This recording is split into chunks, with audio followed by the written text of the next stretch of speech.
अस्सलामु अलैकुम वरहमतुल्लाहि वबरकातुहू नहमदुहू व नुसल्ली अला रसूलिहिल करीम अम्मा बाद फ़ाऊज़ बिल्लाहि मिनश शैतानिर रजीम बिस्मिल्लाहिर रहमानिर रहीम वलिल्लाहिल अस्माउल हुस्ना फ़दऊहु बिहा सदक़ल्लाहुल अज़ीम। मोहतरम नाज़रीन हज़रात, आज हम बात करने वाले हैं अनाया नाम के बारे में।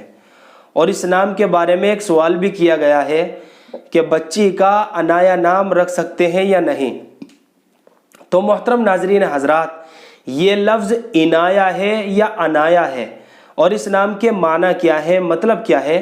तो चलिए मोहतरम नाज़रीन हज़रात, इस नाम की मालूमात को समझ लेते हैं। तो मोहतरम नाज़रीन हज़रात, इनाया अरबी ज़बान का लफ्ज़ है। इनाया अरबी ज़बान का लफ्ज़ है और अरबी लुग़त में से ये लफ्ज़ ऐन के साथ ही मिलता है। अलिफ के साथ इनाया या अनाया कहीं भी मज़कूर नहीं है। तो असल लफ्ज़ इनाया है, ऐन के साथ, अलिफ के साथ इनाया कहीं नहीं मिलता।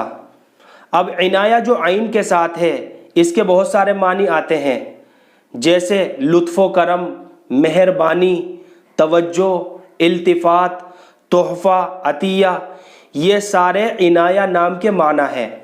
तो इन मानी के एतबार से बच्ची का इनाया नाम रखना अच्छा है। लेकिन आप हजरात ये बात ज़हन नशी फरमा लें कि इन दोनों नामों में से, यानी एक तो लफ्ज़ ऐन के साथ इनाया है और एक अलिफ के साथ इनाया है, इन दोनों नामों में से बेहतर नाम ऐन के साथ है इनाया। तो इनाया जो नाम है बच्ची का, ये नाम रखा जा सकता है। लेकिन फिर भी मैं आप हजरात को एक मशवरा दूंगा, जब भी आप अपनी बच्चियों के नाम रखें तो सहाबियात रज़ी अल्लाहु अन्हुन्ना अजमईन के नामों पर अपनी बच्चियों के नाम रखें, ताकि हमारी बच्चियों को भी उनके नामों की निस्बत हासिल हो जाए। अब जहाँ सहाबियात के नाम आते हैं वहाँ माना तलाश करने की भी ज़रूरत नहीं होती है, बस उनके नाम के लिए सिर्फ निस्बत ही काफ़ी होती है कि ये सहाबियात के नाम हैं। अल्लाह हम सब को सुन्नत व शरीयत पर पाबंद फरमाए। फ़क़त वल्लाहु आलम।